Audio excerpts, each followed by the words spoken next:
Ahora vamos a hablar de la excitabilidad cardíaca y van a ver por qué es importante. Hay algo que se llama potencial de acción para todas las células, pero estas son potencial de acción para la célula cardíaca.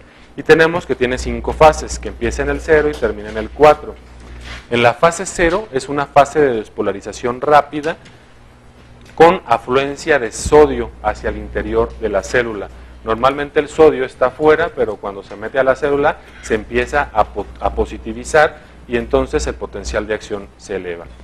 La fase 1 es una repolarización rápida con movimiento al exterior de potasio. Entonces entra sodio, sale potasio. Y luego viene la fase 2, que es la que nos interesa. Porque la fase 2 es la fase de contracción. Y la fase 2 del potencial de acción, ¿de qué ion depende? Del calcio. Entonces, fíjense cómo parecería que no es importante, pero van a ver que todo empieza a tomar importancia. Ese libro inservible que se llama Guyton empieza a servirnos un poquito hasta ahorita, porque empezamos a saber para qué lo necesitamos saber. En esta fase 2 del potencial de acción que depende del calcio es donde se da la contracción. Hasta aquí, doctores, casi parte de la 3 es algo que se llama periodo refractario absoluto. Yo les ponía el ejemplo a sus compañeros del año pasado que este potencial de acción era así como una mujer cuando está enamorada al principio. O sea, al principio está enamorada y, oye, pues es que tu novio está bien feo, pues no importa, yo lo quiero. Oye, pero mira que Toño está más guapo y va a ser neurocirujano, no importa, yo quiero al otro. Y entonces no importa que llegue, no importa si llega Brad Pitt, no le va a hacer caso porque está enamorada. Ahí son las mujeres. Pero después se cansan. Y después en la fase 3 siguen estando ocupadas, pero disponibles. Entonces, después de la fase 3 es el periodo refractario relativo. Porque si llega algo más fuerte, le hacen caso. Esto es lo importante. ¿Por qué? Porque después de la fase 3 del potencial de acción, si llega un impulso anómalo, cuando veamos bradiarritmias y taquiarritmias, van a ver que sí puede entrar. Y si sí puede entrar, da un fenómeno que se llama fenómeno R sobre T. Y es el principio de la fibrilación ventricular. Entonces, ustedes también van a decir, bueno, ¿y eso qué? Pues aquí en la fase 3, esta fase 3 corresponde a la salida de potasio. Y a la fase 3, donde hay la salida de potasio, hay un antiarrítmico muy importante para bloquearlo que actúa ahí. Dijimos que en la fase 2 es dependiente de calcio y la fase 3 de potasio. Y que aquí en este periodo es donde puede llegar Brad Pitt y ahí moverle el tapete a quien quiere mucho a su novio. Una que tenga novio que diga, yo estoy en el periodo refractario absoluto. Necesitamos dos, una que lo quiera mucho y otro que ya esté ocupada pero disponible. Digo, nada más para saber, no crean que para otra cosa. Entonces, la fase 2 del potencial de acción depende de calcio y el 3 de potasio. El periodo refractario absoluto es del 3 para atrás y del 3 para adelante es relativo. Está ocupada pero disponible. Y entonces es ¿por qué? Porque aquí puede empezar la fibrilación ventricular con un fenómeno llamado R sobre T. Acuérdense por favor de eso y acuérdense que depende de potasio. Y acuérdense que aquí mismo actúa un antiarrítmico, tal vez el más importante de los antiarrítmicos que se van a tener que aprender, que se llama amiodarona. Entonces la amiodarona actúa en la fase 3 del potencial de acción. Y el 2, que son los dependientes de calcio, ¿qué medicamentos crees que actúen aquí? En la fase 2, pues los calcio antagonistas. Y si es calcio antagónico, quiere decir que le da en la torre a la contracción, ¿verdad? Entonces, de una vez vamos viendo cómo se llama o cómo se le dice en el corazón a la fuerza de contracción. Inotropismo. Entonces, los calcio antagonistas son inotrópicos negativos y estarán contraindicados en alguien que tenga un corazón que no tiene fuerza para latir. Y alguien que tiene un corazón que no tiene fuerza para latir se llama insuficiencia cardíaca sistólica. Entonces los calcio antagonistas están contraindicados en los pacientes con insuficiencia cardíaca sistólica. ¿Por qué? porque disminuyen la fase 2 del potencial de acción, dando inotropismo negativo. Y luego viene la fase 4, que es la fase de relajación o de descanso. Y en esta fase 4 es cuando se echa a andar una bomba que se llama bomba sodio-potasio ATPase. Sodio-potasio ATPase. Se empieza a jalar el sodio hacia afuera y el potasio hacia adentro, pero mediante energía. Y luego hay un medicamento que actúa aquí, en la fase 4, haciendo esta fase de despolarización más larga. Entonces, si la hace más larga, va a hacer que se despolarice menos rápido. Quiere decir que va a ser más tardada para volverse a recuperar esa célula y volverse a contraer. ¿Cómo se llama el tiempo en el corazón? Cronotropismo. Pues estamos hablando de un cronotrópico negativo. Y ese cronotrópico negativo que actúa en la fase 4 del potencial de acción se llama digoxina. Digoxina. Los betabloqueadores son 2. Es de la clase 2. Y generalmente actúa aquí, mira, en la fase 3. En la fase 4 es la digoxina y es la bomba sodio-potasio ATPase. Estos son los periodos refractarios de los que yo les hablaba.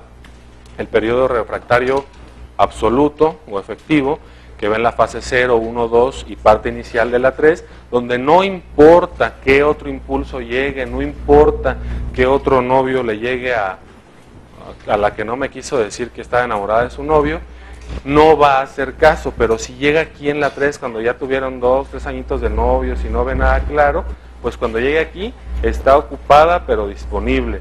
Entonces, si llega algo más fuerte, pues probablemente lo agarre, y entonces es donde es un verdadero caos, porque empieza la fibrilación ventricular. ¿Sale? Eso es lo importante de acá. La fase 3, tardía e inicio de la fase 4, son los periodos de refractarios relativos.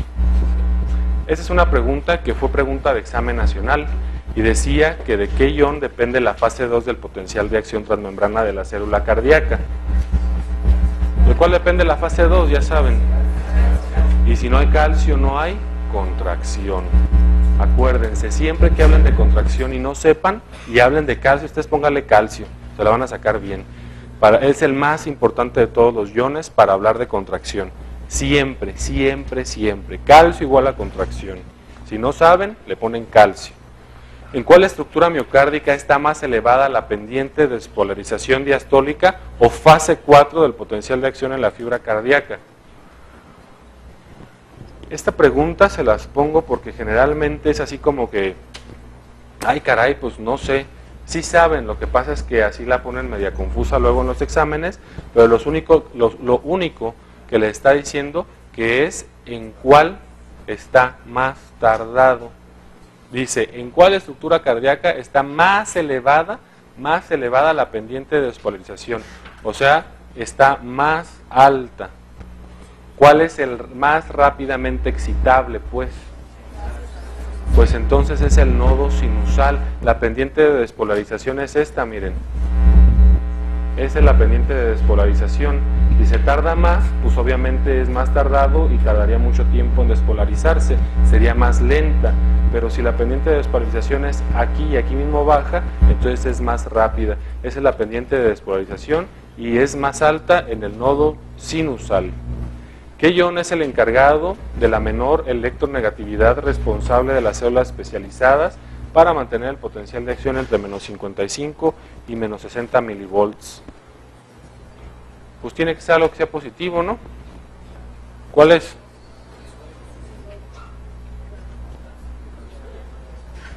Fíjense, sí, de electronegatividad. Acuérdate que la electronegatividad no nada más se la das con iones negativos, sino también quitándole iones positivos. Entonces, ¿cuál es? Es el sodio, es el sodio. Acuérdate que la fase, ¿cómo dijimos que estaban las fases acá? ¿De qué depende la fase 0? De sodio. Empieza a salirse el sodio y se empieza a electronegativizar la célula. Entonces, empieza a perder sodio, sodio, sodio. Después entra potasio y es entonces cuando hay la despolarización. Esto sí es importante, pero nada más para que entiendan 2 o 3 cositas, después vamos a venir a lo que es más importante para ustedes. Estos primeros temas son así medios aburridones, pero van a ver que cuando ya empecemos a hablar de cardiología les va a gustar mucho. ¿Cuál de los siguientes elementos permite la interacción entre la actina y la miocina para el inicio de la contracción miocárdica? Si estamos hablando de contracción, ¿estamos hablando de qué? Si no se la saben, pónganle calcio. Si hablan de contracción, calcio es la opción. La miocina, son unas fibras que se dan adentro, ya saben, de los pigmentos, que interactúa con otra en forma de cerrojo, y lo que se pone entre ellos para no estar siempre contrayéndose es la tropomiosina. Entonces, ahorita que hablemos de eso, bueno, no voy a adelantar tanto. El miocardio está formado por células musculares, como ya todos sabemos, son fibras estriadas especializadas. La unidad es la sarcómera, son filamentos finos formados por actina, principalmente, que también contiene troponina y tropomiosina. Los filamentos gruesos están formados por miocina y la tropomiosina impide la interacción entre los dos filamentos en la relajación. Cuando el paciente, obviamente cuando cualquier paciente o cualquier persona tiene una contracción cardíaca, el calcio es el que está actuando. Empieza a salirse el calcio y para que no se vuelva a pegar, se mete la tropomiosina en medio y cuando la tropomiosina se quita, otra vez llega el calcio y vuelve a haber una nueva contracción. Esto es simplemente algo que tienen que recordar, esto no se los preguntan, es nada más para que se acuerden, porque después les voy a hacer algunas preguntas de examen nacional que sí viene algo sobre la actina y la miocina. Esto sí es importante, ¿Cuál de los siguientes mecanismos es el primero en emplearse en caso de insuficiencia cardíaca y que obedece al principio de mayor longitud de la fibra, mayor fuerza de contracción? Es la ley de Frank-Starling. La ley de Frank-Starling corresponde a lo siguiente. ¿Cómo te llamas tú, doctora? ¿Cómo? Karina. Si yo agarro una liga, cualquier tipo de liga, de las amarillas, y la agarro y la estiro así como 1 centímetro y te amenazo, ¿tú qué haces? Pues te ríes, ¿no? De mí. Ah, ¿me pegas? Bueno. Pues pongamos que no me pegas. Supones que dices, ay, me quiere pegar con 1 centímetro de estiramiento, por favor. Pero si yo la jalo más, ¿qué haces? Pues hasta te volteas, porque dices, me va a dar un ligazo. Pues eso es la ley de Frank-Starling.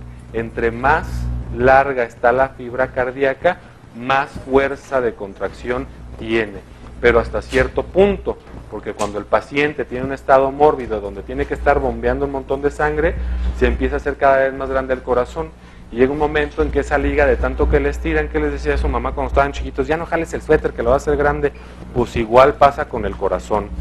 Lo empiezan a estirar tanto, que hay un momento en el que se queda alargado, y cuando se queda alargado es una miocardiopatía dilatada.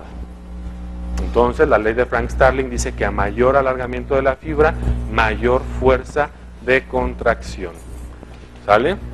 Aquí se los pongo, la tensión de contracción es directamente proporcional a la longitud de la fibra y esta determina la precarga. Fíjense bien, ahí los librólogos ponen la precarga y le ponen, es el volumen telediastólico, al final de puras cosas que no le entienden. ¿Cómo te llamas tú, doctora? Tú, Fabiola. ¿Qué es la precarga, Fabiola? ¿No te acuerdas? ¿Qué vas a hacer de especialidad? Bueno. ¿Y tú, doctora? Pero tienes que saber. ¿Qué vas a hacer de especialidad?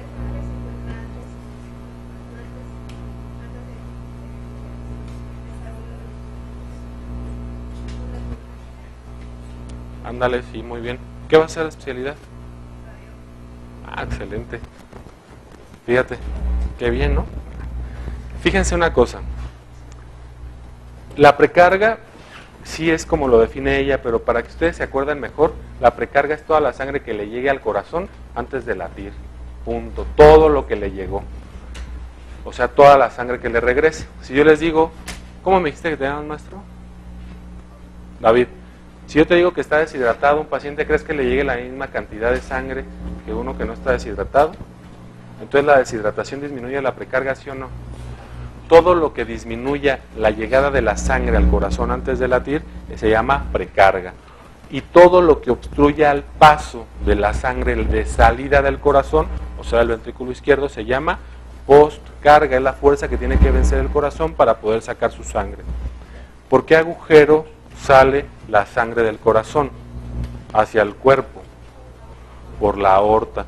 Si ese agujero está estenosado, porque tiene una valvulopatía que se llama estenosis aórtica, ¿cómo va a estar la postcarga?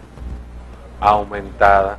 Entonces, todo lo que obstruya el paso de la sangre de la salida del corazón hacia el cuerpo se llama postcarga. Y lo aumentan todas las patologías que lo dificulten, como la estenosis aórtica. ¿La hipertensión arterial aumenta la postcarga o la disminuye? ¿La disminuye? ¿Creen que el corazón, por qué creen que el corazón tiene que hacer más fuerza para sacar su sangre? Pues porque está hipertenso, entonces es una causa de aumento de la postcarga. Tiene que hacer mayor fuerza el corazón. ¿Cuál de las siguientes propiedades determina la fuerza de contracción cardíaca, doctores? Inotropismo. ¿Y qué es el cronotropismo, David?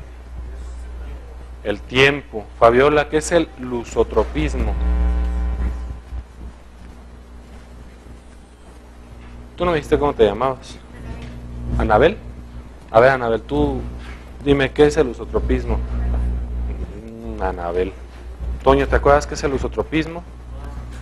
¿El dromotropismo? ¿Qué pasó, maestro? A ver, primero dime qué especialidad vas a hacer. Si vas a hacer cirugía y te la sabes, mejor no te pregunto. No va a ser que luego piensen que sí sabes. ¿Qué vas a hacer de especialidad? ¿Sí? Olvídalo, no me interesa nada. No, ¿cómo te llamas? Hombre, y además tienes un nombre excelente, ¿eh? Oye, Roberto, oye, qué mal que vas a hacer cirugía. No te creas. ¿Qué es lusotropismo, Roberto? Lusotropismo es la capacidad de relajación del miocardio. Y el dromotropismo, la conducción. Y el batmotropismo, la excitabilidad. Fíjense que a sus compañeros del año pasado yo les decía así como, ¿cómo se llama eso? Como para recordar las cosas. ¿Mnemotecnia? Ándale, pues les decía eso. Luso me suena así como a lúcer, así como flojo, alguien que siempre está relajado. Entonces esto es la capacidad de relajación del corazón. Y Batmo me suena así como a Batman, como a excitabilidad. Entonces esta es la capacidad de excitabilidad. Y el que sobra pues es el dromo, ese no se le parece a nada, pero pues esa es la capacidad de conducción. ¿Sale? Mecanismos de la contracción cardíaca es de lo que estamos hablando. La precarga, la contractilidad miocárdica, y la postcarga es lo que estamos tratando de ver en este pequeño tema. Y dijimos que la precarga es todo lo que le llega al corazón. La postcarga es todas las fuerzas que se encargan o que impiden la libre salida de la sangre del corazón hacia la economía. Y está determinada la precarga y la postcarga por la fuerza de contracción del mismo. ¿Por qué? Si no tiene fuerza de contracción, pues no va a poder tener una postcarga adecuada. Y si disminuye el gasto cardíaco, pues la precarga también va a disminuir. Acuérdense que la precarga está dada por el retorno venoso. Entonces yo les preguntaría, ¿cuál de los siguientes fármacos tiene efecto directo sobre la precarga? Precarga. Si es precarga, quiere decir que no le va a llegar totalmente la sangre.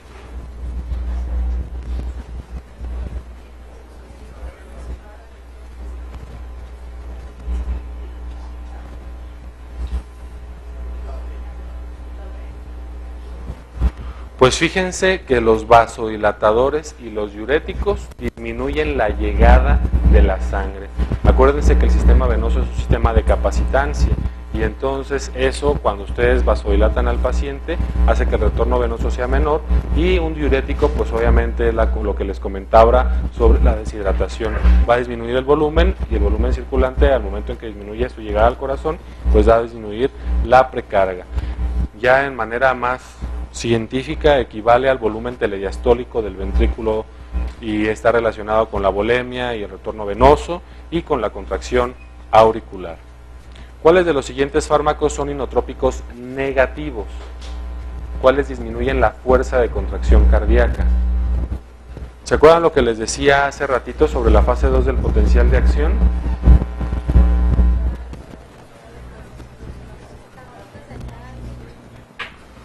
¿Cuál tiene que tener aquí forzosamente? Los calcioantagonistas. Ahora busco uno que tenga calcioantagonistas, pues parece que todos, ¿verdad?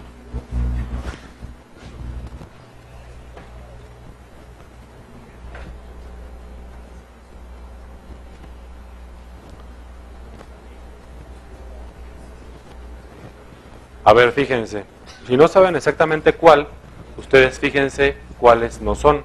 Los digitálicos, ¿qué decía aquí el tigre cuando estaba? Decía que refuerza, retarda y regulariza el latido cardíaco, los digitálicos. Entonces, pues ese de entrada no lo es.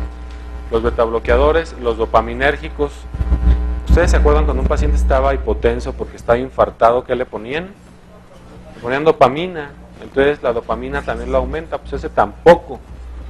Los colinérgicos, la dobutamina, pues tampoco. Y luego, ¿cuál es entonces el único que queda? Pues el alcohol, que ese es depresor de todo, antagonista del calcio, y los betabloqueadores. Acuérdense que los betabloqueadores son inotrópicos y cronotrópicos negativos. ¿Sale? La contractilidad cardíaca aumenta por acción farmacológica con inotrópicos positivos, como ya se los dije, los digitálicos principalmente, y disminuye con la hipoxia, con la hipercapnia, la acidosis y los inotrópicos negativos, como todos los que les había platicado. David, ¿cuál es la respuesta a esta pregunta? ¿Cuál de estas patologías te aumentan la poscarga? Sí, pues todo lo que impida la salida de la sangre del corazón hacia la economía. Y esta es la estenosis aórtica. La poscarga equivale a la tensión de la pared ventricular durante la sístole. Y aquí viene la ley de Laplace. Dice que la tensión parietal es directamente proporcional a la presión interventricular y al radio de la cavidad e inversamente al grosor de la pared. Quiere decir, fíjense, imagínense que ustedes tienen un globo y lo llenan de agua. Si lo llenan con poquita agua, el globo pues a lo mejor se queda con el agua adentro y ni siquiera alcanza a salir. ¿Y la pared del globo cómo va a estar? ¿Gruesa o delgada? Gruesa. Pero si le echan más agua, la presión va a aumentar y va a ser inversamente proporcional al grosor de la pared. Entonces va a aumentar la presión, pero el tamaño de la pared va a disminuir. Esa es la ley de Laplace, nada más. Y la ley de Frank-Starling es la ley del ligazo. Cuando mayor longitud de la fibra, mayor fuerza de contracción. Para la poscarga influyen las resistencias vasculares periféricas, cualquier obstrucción a la salida del ventrículo izquierdo, y la estenosis aórtica, la miocardiopatía hipertrófica y la hipertensión arterial son uno de los ejemplos que pueden tener de aumento de la poscarga. ¿Cuál es el índice cardíaco de un individuo normal, doctores? Les voy a pedir que cuando hagan su examen nacional se fijen bien lo que preguntan. Algo que me pasa a mí es que cuando veo la pregunta la empiezo a leer y veo una respuesta que me sé, luego la pongo y nunca me fijo que dice excepto o todas menos esta, y entonces me la saco mal aunque me la sepa. Entonces fíjense qué es lo que le están preguntando. ¿Cuál es el índice cardíaco en un paciente normal? 4.200 a 5.000 mililitros por minuto, de 2.5 a 3.5 litros por metro cuadrado de superficie corporal, mayor de 60% de la fracción de expulsión ventricular, 2 a 4 litros por metro cuadrado de superficie corporal, de 900 a 1.200 dinas por metro a la quinta potencia. ¿Cuál? Pues tienen que fijarse qué es lo que les pregunta porque todas son correctas. Si ustedes le estuvieran preguntando gasto cardíaco, pues dirían la de arriba. Si ustedes le estuvieran preguntando cuál es la fracción de expulsión, entonces dirían del 60%. Si les preguntaran que cuáles son las resistencias vasculares periféricas normales, dirían que la última. Entonces, si le están preguntando sobre el índice cardíaco, hay que recordar que el índice cardíaco está expresado en litros por metro cuadrado de superficie corporal.